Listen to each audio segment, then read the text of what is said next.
स्वागत है बच्चों आप सभी का Ayush Pandey physics YouTube channel पर, जहां मिलती है रेगुलर क्लास भौतिक विज्ञान कक्षा 11 के लिए रोज रात 8 बजे, फिजिक्स क्लास 12th के लिए रोज रात 8 बजे, जहां पढ़ाए जाते हैं बच्चों आपको clear concept, numericals, expert technique से, और पांडे सर जी के पढ़ाने का अंदाज है step by step teaching method.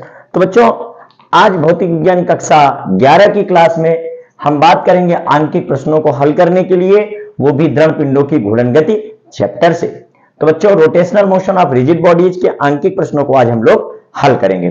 तो देखिए एक प्रश्न लिखा है, प्रश्न संख्या 5, हाइड्रोजन अणु का उसके गुरुत्व केंद्र से होकर जाने वाली तथा अंतर परमाणविक अक्ष के अभिलंबवत अक्ष के सापेक्ष जड़त्व आघूर्ण हमें ज्ञात करना है। और हाइड्रोजन परमाणु का द्रव्यमान दिया है 1.7 × 10 की घात ऋण 27 किलोग्राम। और हाइड्रोजन के उस अणु के दोनों परमाणुओं के बीच की जो दूरी दी गई है वो 4 × 10 की घात ऋण 10 मीटर है। तो बच्चों प्रश्न को समझते हैं और अच्छी तरीके से और फिर इसको हल करते हैं। तो यहां पर क्या दिया है इस क्वेश्चन में, पहले इसको देख लेते हैं। बेटा जो हाइड्रोजन का एक अणु होता है उसमें हाइड्रोजन, जैसे हाइड्रोजन गैस है तो उसका एक अणु, तो उसमें 2 हाइड्रोजन परमाणु होंगे। तो एक ये है हमारा हाइड्रोजन परमाणु और दूसरा ये है हमारा हाइड्रोजन परमाणु। हाइड्रोजन के दोनों परमाणुओं से मिलकर के इसका एक अणु बना। तो हाइड्रोजन के इस अणु के बीच की जो दूरी दिखाई गई है वो दी गई बच्चों 4 × 10 की घात ऋण 10 मीटर। तो इसका जो द्रव्यमान केंद्र या गुरुत्व केंद्र है वो हाइड्रोजन परमाणु के दोनों हाइड्रोजन अणु के दोनों परमाणुओं को मिलाने वाली रेखा के मध्य बिंदु पर है, यहां है। तो यही बनेगी बच्चों इसके द्रव्यमान केंद्र से गुजरने वाली घूर्णन अक्ष के परितः हमें इस हाइड्रोजन परमाणु का क्या निकालना है, जड़त्व आघूर्ण निकालना है। तो बच्चों हाइड्रोजन परमाणु का द्रव्यमान दिया गया है mh। हाइड्रोजन परमाणु का, हाइड्रोजन अणु में जो 2 परमाणु हैं उनका द्रव्यमान दिया गया है mh बराबर 1.7 × 10 की घात ऋण 27 किलोग्राम। और ये जो दूसरा हाइड्रोजन का परमाणु है इसका भी द्रव्यमान 1.7 × 10 की घात ऋण 27 किलोग्राम है। क्लियर बच्चों? तो अब इन दोनों हाइड्रोजन के अणु में दोनों परमाणुओं के बीच की जो दूरी है वो है हमारी 4 × 10 की घात ऋण 10 मीटर। तो बच्चों पहले वाले परमाणु से जो दूरी होगी इसके द्रव्यमान केंद्र की वो 4 × 10 की घात ऋण 10 का आधा 2 × 10 की घात ऋण 10 मीटर होगी। क्लियर? और ये हमारी दूरी हो गई। इसी तरह बच्चों ये जो दूसरा वाला हाइड्रोजन का परमाणु है इस हाइड्रोजन परमाणु से भी द्रव्यमान केंद्र या घूर्णन अक्ष की जो लंबवत दूरी है वो 2 × 10 की घात ऋण 10 मीटर है। तो अब बच्चों हमें निकालना जड़त्व आघूर्ण। तो जड़त्व आघूर्ण क्या होगा? जड़त्व आघूर्ण क्या होगा? यहां जड़त्व आघूर्ण होगा I = देखिए पहला वाला हाइड्रोजन परमाणु mh और इससे दूरी, ये दूरी हमारी r मान लेते हैं, ये भी दूरी r के बराबर होगी। तो r है mh × r²। जड़त्व आघूर्ण का सूत्र क्या होता है? I = mr²। तो mh × r² प्लस बच्चों ये दूसरा वाला हाइड्रोजन का परमाणु mh और इससे जो घूर्णन अक्ष है उसकी लंबवत दूरी r, तो mh × r²।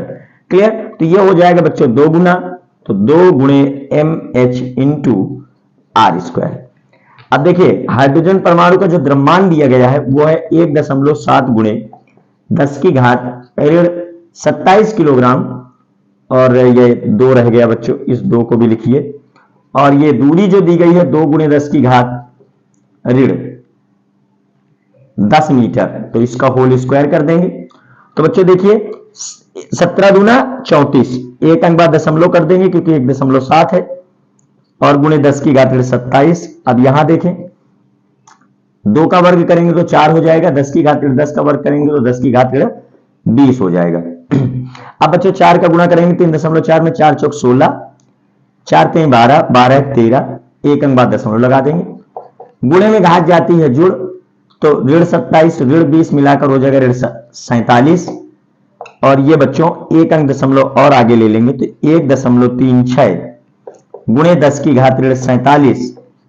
और बच्चों जड़त्व आघूर्ण का जो मात्रक होता है वो किलोग्राम इंटू मीटर स्क्वायर होगा। तो जड़त्व आघूर्ण का जो मात्रक है वो किलोग्राम इंटू मीटर स्क्वायर है।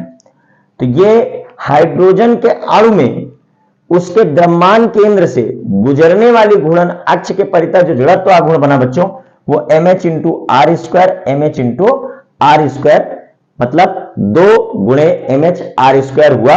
और उसी का जो है हल करके हमने यहां पर जो है पूरा इस क्वेश्चन का आंसर 1.36 गुणे 10 की घात 47 किलोग्राम इंटू मीटर स्क्वायर प्राप्त किया। तो बच्चों एक एक क्वेश्चन पढ़ो, मन लगाकर सारे क्वेश्चंस करने वाले हैं पांडे सर आज। बहुत अच्छे तरीके से आपको दृढ़ पिंडों की घूर्णन गति के आंकिक प्रश्नों को हल कराएंगे। इसके बाद देखते हैं बच्चों प्रश्न संख्या 6। और बच्चों वीडियो को अंत तक देखना, सारे क्वेश्चंस आप लिखते जाइए कॉपी पर और नोट करते जाइए और समझते जाइए।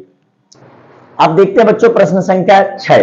एक समबाहु त्रिभुज जिसकी प्रत्येक भुजा 0.5 मीटर है, कामा के कोनों ए कामा बी तथा सी पर क्रमशः 1 किलोग्राम 2 किलोग्राम तथा 3 किलोग्राम के पिंड बंधे हुए बिंदु ए से गुजरने वाले तथा त्रिभुज के तल के लंबवत अक्ष के परितः निकाय का जड़त्व आघूर्ण क्या होगा।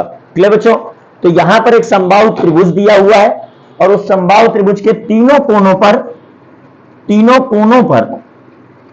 1 किलोग्राम 2 किलोग्राम तथा 3 किलोग्राम के द्रव्यमान रखे हुए हैं। और बच्चों जो पहला कोना है ए, इससे होकर गुजरने वाला और त्रिभुज के तल के अभिलंबवत जो घूर्णन अक्ष जा रही है, इस घूर्णन अक्ष के परितः इस निकाय का हमको जड़त्व आघूर्ण ज्ञात करना है। तो आइए बच्चों समझते हैं इस प्रश्न को कैसे करेंगे। तो सबसे पहले देखते हैं कि ये हमारा एक समबाहु त्रिभुज है, ये हमारा एक समबाहु त्रिभुज है और इस समबाहु त्रिभुज में 3 कोने हैं, एक है ए, दूसरा है बी, तीसरा है सी। तो ए बी और सी में m1 बराबर 1 किलोग्राम, m2 बराबर 2 किलोग्राम तथा m3 बराबर 3 किलोग्राम। इन तीनों कोनों पर ये 3 द्रव्यमान रखे। अब बच्चों देखिए जो घूर्णन अक्ष है हमारी वो इस त्रिभुज के तल के अभिलंबवत तथा कोने ए से होकर गुजर रही है। तो जो घूर्णन अक्ष हमारी गुजर रही है वो कुछ यहां से गुजर रही बच्चों, ऐसे करके। ये तरीका होगा घूर्णन अक्ष के बाहर निकलने का, ये क्लियर बच्चों। तो घूर्णन अक्ष कुछ इस तरह से जा रही है, हम यहां पर इसको कुछ इस तरह से प्रदर्शित कर दे रहे हैं। बाकी घूर्णन अक्ष इस तल से 90 डिग्री का कोण बना रही है, तल से 90 डिग्री का कोण बना रही है क्योंकि तल के अभिलंबवत है। तो ये हमारी घूर्णन अक्ष है, घूर्णन अक्ष है, घूर्णन अक्ष है। अब चूंकि बेटा देखिए पहला द्रव्यमान जो m1 है, देखिए पहला द्रव्यमान हमारा कितना है m1 = पहला द्रव्यमान हमारा दिया है m1 बराबर 1 किलोग्राम। पहला द्रव्यमान हमारा दिया है m1 बराबर 1 किलोग्राम। क्लियर। तो पहला द्रव्यमान हमारा m1 है और घूर्णन अक्ष पहले द्रव्यमान से होकर गुजर रही है। तो बताइए पहले द्रव्यमान से घूर्णन अक्ष की लंबवत दूरी क्या होगी, r1 होगी बच्चों 0 मीटर। अब इसके बाद देखिए समबाहु त्रिभुज की प्रत्येक भुजा कितने मीटर की है, 0.5 मीटर की है। ये 0.5 मीटर है, 0.5 मीटर है और 0.5 मीटर है। अब बच्चों देखें इस घूर्णन अक्ष से दूसरे वाले द्रव्यमान की लंबवत दूरी क्या होगी m2 की। तो 2 किलोग्राम के द्रव्यमान की जो लंबवत दूरी होगी, 2 किलोग्राम के द्रव्यमान की जो लंबवत दूरी है r2 = वो भी 0.5 मीटर है, इस समबाहु त्रिभुज की लंबाई के बराबर। और तीसरा द्रव्यमान है वो हमारा 3 किलोग्राम का है, इसकी घूर्णन अक्ष से लंबवत दूरी क्या होगी r3 बराबर। तो बेटा देखिए इस वाली घूर्णन अक्ष से इसकी भी लंबवत दूरी 0.5 मीटर होगी, 0.5 मीटर होगी। तो आप बताइए इस निकाय का कुल जड़त्व आघूर्ण क्या होगा। तो निकाय का जड़त्व आघूर्ण जो होगा वो निकाय के समस्त पिंडों के जड़त्व आघूर्णों के योग के बराबर होगा। तो बच्चों I बराबर m1 r1 square plus m2 r2 square plus m3 r3 square. तो बच्चों I बराबर m1 का मान है 1 किलोग्राम, लेकिन लंबवत दूरी है घूर्णन अक्ष से पहले वाले द्रव्यमान की लंबवत दूरी कितनी है 0, दूसरे वाले द्रव्यमान 2 किलोग्राम और इसकी लंबवत दूरी 0.5, देखिए R2 का मान 0.5 स्क्वायर, प्लस तीसरा द्रव्यमान है 3 किलोग्राम और इसके देखिए 3 किलोग्राम वाले द्रव्यमान की यहां से दूरी कितनी बनेगी, लंबवत दूरी ये बनेगी हमारी, ये दूरी बनेगी यहां से 0.5 मीटर, तो 0.5 का वर्ग। तो बच्चों ये देखिए ये तो शून्य हो गया। अब देखिए I बराबर 2 गुणे 0.5 0.25 हो जाएगा, जब इसका वर्ग करेंगे, प्लस 3 गुणे 0.25 ये भी हो जाएगा, तो ये हो जाएगा 25 दुना 50 मतलब 5 हो गया, 0.5 दोनों बार दशमलव लग जाएगा, और ये 25 से 75 ये हो जाएगा 0.75। क्लियर बच्चों? तो 7 5 12, ये 7 5 12 हो गया, ये 0 हो गया, 7 5 12, तो ये 2 अंक बाद दशमलव कर देंगे बच्चों, तो ये बन गया हमारा 1.2 किलोग्राम इंटू मीटर स्क्वायर। तो बच्चों सिग्मा mr स्क्वायर वाले सूत्र से I is equal to sigma mr square is equal to m1 r1 square plus m2 r2 square plus m3 r3 square plus dot dot dot mn rn square वाले सूत्र से हमने इस question को solve किया। तो मन लगाकर पढ़े बच्चों, एक एक क्वेश्चन सॉल्व करें, वीडियो को देखें अंत तक। अब करते हैं हम लोग बच्चों प्रश्न संख्या 7। अब देखते हैं बच्चों प्रश्न संख्या 7। किसी क्षण की लंबाई के लंबवत द्रव्यमान केंद्र से गुजरने वाली अक्ष के परितः जड़त्व आघूर्ण 2 ग्राम इंटू सेंटीमीटर स्क्वायर है। इस क्षण की लंबाई के लंबवत क्षण के सिरे से गुजरने वाली घूर्णन अक्ष के परितः जड़त्व आघूर्ण कितना होगा? तो बच्चों देखो इस प्रश्न में समझिए क्या कह रहा है। सबसे पहले हम लोग क्षण बना लेते हैं, ये हमारी क्षण है। तो पहली बार कह रहा है देखिए क्षण का जो द्रव्यमान केंद्र होता है क्षण के मध्य बिंदु पर होता है। तो मान लिया हमने कि क्षण का जो लंबाई है, क्षण की जो लंबाई है वो L है। क्लियर बच्चों? अब इसके द्रव्यमान केंद्र की स्थिति कहां होगी? तो सिरे से L/2 दूरी पर होगी, क्योंकि पतली क्षण का जो द्रव्यमान केंद्र होता है वो उसके बीच में होता है, मध्य बिंदु पर, तो L/2 दूरी पर होगी। अब बच्चों इस वाली घूर्णन अक्ष से, ये द्रव्यमान केंद्र से होकर गुजरने वाली घूर्णन अक्ष है, तो द्रव्यमान केंद्र से होकर गुजरने वाली घूर्णन अक्ष के परितः जड़त्व आघूर्ण आपको दिया गया है ICM बराबर कितना दिया गया है? 2 ग्राम इंटू सेंटीमीटर स्क्वायर। ये जड़त्व आघूर्ण बच्चों आपको दिया गया है। अब इसके बाद क्या कह रहा है? इस क्षण की लंबाई के लंबवत क्षण के सिरे से गुजरने वाली घूर्णन अक्ष के परितः जड़त्व आघूर्ण क्या होगा? तो क्षण की लंबाई के लंबवत क्षण के सिरे से, तो ये क्षण का सिरा ये है और इस सिरे से गुजरने वाली घूर्णन अक्ष हमारी ये है, तो इसके परितः आपसे जड़त्व आघूर्ण I का मान पूछ रहा है। क्लियर बच्चों? तो देखिए द्रव्यमान केंद्र से चूंकि क्षण की लंबाई के लंबवत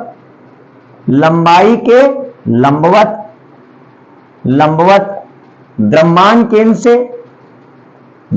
केंद्र से गुजरने वाली घूर्णन अक्ष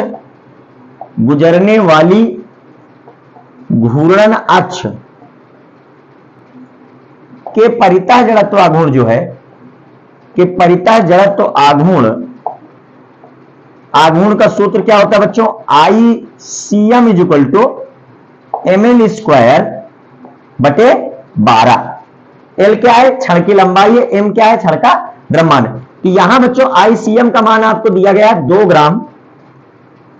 ग्राम इंटू सेंटीमीटर स्क्वायर। तो बच्चों ml स्क्वायर बटे 12, तो ml स्क्वायर का मान आ जाएगा आपका 12 दूना 24 ग्राम इंटू सेंटीमीटर स्क्वायर। अब बच्चों देखिए यहां पर, अब देखिए द्रव्यमान केंद्र से होकर गुजरने वाली घूर्णन अक्ष और ये जो सिरे से होकर गुजरने वाली घूर्णन अक्ष, ये दोनों एक दूसरे के समांतर हैं, तो हम यहां पर लगा देंगे समांतर अक्षों की प्रमेय से, जड़त्व आघूर्ण संबंधी समांतर अक्षों की प्रमेय से। समांतर अक्षों की प्रमेय क्या कहती है?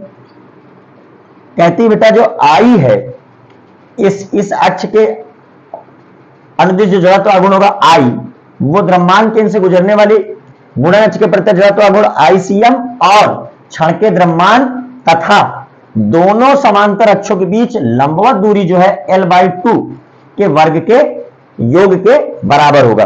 तो M और L/2 के वर्ग का गुणनफल करेंगे और ICM के साथ इसको जोड़ देंगे, तो I बराबर, देखिए ICM का मान तो पहले से पता है 2 ग्राम इंटू सेंटीमीटर स्क्वायर, और बच्चों ये बना हमारा ml स्क्वायर डिवाइड बाई 4, और ml स्क्वायर का मान हमने यहां पर ज्ञात किया, तो इस ml स्क्वायर के मान को यहां रख देंगे।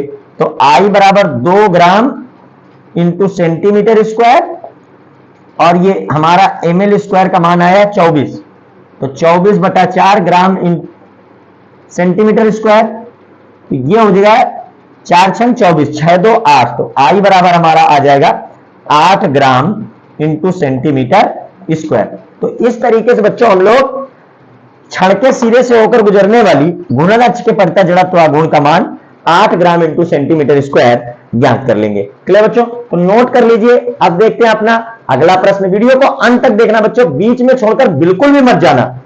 बहुत मन से पढ़ाते सर जी आपके, आप भी मन लगाकर पढ़िए और वीडियो को अंत तक देखिए। पूरे एक एक क्वेश्चन को नोट करते चलिए, एक एक क्वेश्चन सॉल्व करिए। देखते हैं बच्चों प्रश्न संख्या 8 क्या कह रहा है। कह रहा है एक गतिपालक चक्र है। गतिपालक चक्र कहां लगा होता है बच्चों? इंजन की शैफ्ट में। आपने देखा होगा एक मोटा सा भारी सा पहिया इंजन की शैफ्ट में लगा रहता है। उसका क्या काम होता है? वह इंजन की शैफ्ट का जड़त्व आघूर्ण बढ़ाता है। इंजन की शैफ्ट का जड़त्व आघूर्ण बढ़ेगा, अर्थात जब इंजन की शैफ्ट में निरंतर नियत शक्ति नहीं मिल पाएगी, जो झटके लगेंगे, तो यह ज्यादा जड़त्व आघूर्ण उस गति में परिवर्तन का विरोध कर सकता है। देखते हैं बच्चों, एक गतिपालक चक्र का जड़त्व आघूर्ण I दिया गया है 4 kilogram into metre square. Clear? तो इस पर 10 न्यूटन इंटू मीटर का बलाघूर्ण लग रहा है, तो टाउ बलाघूर्ण है, जड़त्व आघूर्ण I और बलाघूर्ण टाउ, तो टाउ दिया है 10 न्यूटन इंटू मीटर, तो बलाघूर्ण लग रहा है इसमें 10 न्यूटन इंटू मीटर का। अब आपसे क्या कह रहा है, इसमें कितना कोणीय त्वरण उत्पन्न होगा? तो बच्चों कोणीय त्वरण अल्फा का मान हमको निकालना है। तो बच्चों जैसा हम लोग जानते हैं, जैसे रेखीय गति में बराबर ma, वैसे गोलन गति में टाउ I इंटू अल्फा। भाई इसमें गति का विरोध कौन करता है? रेखीय गति का विरोध द्रव्यमान जड़त्व, और इसमें गुणन गति में परिवर्तन का विरोध कौन करता है? जड़त्व आघूर्ण। यहां होता है रेखीय त्वरण, यहां होता है कोणीय त्वरण। यहां होता है रेखीय गति को उत्पन्न करने के लिए बल, और गुणन गति को उत्पन्न करने के लिए बलाघूर्ण की आवश्यकता होती। तो बच्चों सूत्र लगा देते हैं, tau I into alpha. Alpha का मान हमको चाहिए, तो टाउ बाई I हो जाएगा। और टाउ कितना है? टाउ है हमारा 10, और I का मान कितना है? 4। तो बच्चों अल्फा बराबर 4 दूना 8 4 पंचे 20, 2.5 रेडियन प्रति सेकेंड स्क्वायर, ये हमारा कोणीय त्वरण हो जाएगा। क्लियर बच्चों? Alpha is equal to 2.5 radian प्रति सेकेंड स्क्वायर कोणीय त्वरण हो जाएगा। प्रश्न बिल्कुल सिंपल था। जड़त्व आघूर्ण दिया है, बलाघूर्ण दिया है, कोणीय त्वरण हमको ज्ञात करना है। सूत्र लगा देंगे, टाउ बराबर I into alpha. Alpha is equal to tau by I, tau का मान रख दे और अल्फा का मान रख दे, इसको सॉल्व करें। क्लियर बच्चों? अब देखते हैं अगला प्रश्न। वीडियो को अंत तक देखो बच्चों, एक एक क्वेश्चन सॉल्व करो, मन लगाकर पढ़ो, पूरा कॉपी में नोट करते चलो बच्चों। बच्चों प्रश्न संख्या 9 क्या कह रहा है? यदि एक पिंड पर 40 न्यूटन इंटू मीटर का बलाघूर्ण आरोपित करने पर उसमें 10 रेडियन पर सेकेंड स्क्वायर का कोणीय त्वरण उत्पन्न होता है, तो पिंड का जड़त्व आघूर्ण कितना होगा? सिंपल सा क्वेश्चन बेटा। इस बार फिर बलाघूर्ण टाउ का मान दे रखा है, बलाघूर्ण टाउ दे रखा है 40 न्यूटन इंटू मीटर, और जो कोणीय त्वरण उत्पन्न हो रहा है, कोणीय त्वरण जो अल्फा है वो दे रखा है 10 रेडियन प्रति सेकेंड स्क्वायर, 10 रेडियन प्रति सेकेंड स्क्वायर, और कह रहा है हमको पिंड का जड़त्व आघूर्ण ज्ञात करना है। तो जड़त्व आघूर्ण I बराबर क्या? क्लियर? तो सूत्र है बच्चों हमारे पास, tau is equal to I into alpha. जो यहां I का मान निकलेगा वो टाउ बाई I होगा, सॉरी हाँ टाउ बाई अल्फा होगा। क्लियर? तो सूत्र है tau is equal to I into alpha, जैसे F is equal to ma, वैसे tau is equal to I into alpha. तो टाउ का मान कितना है बच्चों? टाउ का मान है 40 और अल्फा का मान है 10, तो ये I बराबर हो जाएगा 4 kilogram into metre square. Clear बच्चों? तो यहां पर जो जड़त्व आघूर्ण निकल कर आया है वो 4 किलोग्राम इंटू मीटर स्क्वायर आ रहा है। क्लियर बच्चों? तो यदि एक पिंड 40 न्यूटन इंटू मीटर का बल आघूर्ण आरोपित करने पर उसमें 10 रेडियन प्रति सेकंड स्क्वायर का कोणीय त्वरण उत्पन्न होता है तो पिंड का जड़त्व आघूर्ण, तो tau is equal to I into alpha फार्मूले से आई का वैल्यू हम लोग 4 किलोग्राम इंटू मीटर स्क्वायर ज्ञात कर लेंगे। देखते हैं बच्चों प्रश्न संख्या 10। देखते हैं बच्चों प्रश्न संख्या 10 क्या कह रहा है? कह रहा है एक पिंड का जड़त्व आघूर्ण 2.5 किलोग्राम इंटू मीटर स्क्वायर है। इसमें 10 रेडियन प्रति सेकंड स्क्वायर का कोणीय त्वरण उत्पन्न करने के लिए आवश्यक बलाघूर्ण की गणना कीजिए। तो पिंड का जो जड़त्व आघूर्ण है, जड़त्व आघूर्ण वो तुमको दे रखा है बच्चों। जड़त्व आघूर्ण आई का मान तुम्हें दे रखा है, कितना है? 2.5 किलोग्राम इंटू मीटर स्क्वायर। ये जड़त्व आघूर्ण का मान तुमको दे रखा है। अब इसमें जो कोणीय त्वरण है, कोणीय त्वरण कितना उत्पन्न हो रहा है? कोणीय त्वरण अल्फा उत्पन्न करना है 10 रेडियन प्रति सेकंड स्क्वायर का। क्लियर बच्चों? तो इतना कोणीय त्वरण उत्पन्न करना है, तो आवश्यक बलाघूर्ण कितना लगेगा? इसमें कितनी बलाघूर्ण की आवश्यकता होगी? बलाघूर्ण टाउ के किस मान की आवश्यकता होगी वो हमें ज्ञात करना है। तो सूत्र देखें बच्चों, सूत्र हमारा tau is equal to I into alpha. तो tau is equal to I का मान कितना है? 2.5 है। एल्फा का मान कितना है? 10 है। तो टाउ का मान क्या हो जाएगा? 25 न्यूटन इंटू मीटर। तो ये बलाघूर्ण हमारा बनेगा 25 न्यूटन इंटू मीटर। तो इस तरीके बच्चों हम लोगों ने 25 न्यूटन इंटू मीटर बलाघूर्ण लगा करके हम इस 2.5 किलोग्राम इंटू मीटर स्क्वायर जड़त्व आघूर्ण वाले पिंड में 10 रेडियन प्रति सेकंड स्क्वायर का कोणीय त्वरण उत्पन्न कर सकते हैं। क्लियर बच्चों? तो इस प्रश्न को आप मन लगाकर नोट कर लीजिए। तो आज की कक्षा बच्चों यहीं तक। कल करेंगे हम लोग दृढ़ पिंडों की घूर्णन गति में प्रश्न संख्या 11 से 20 तक।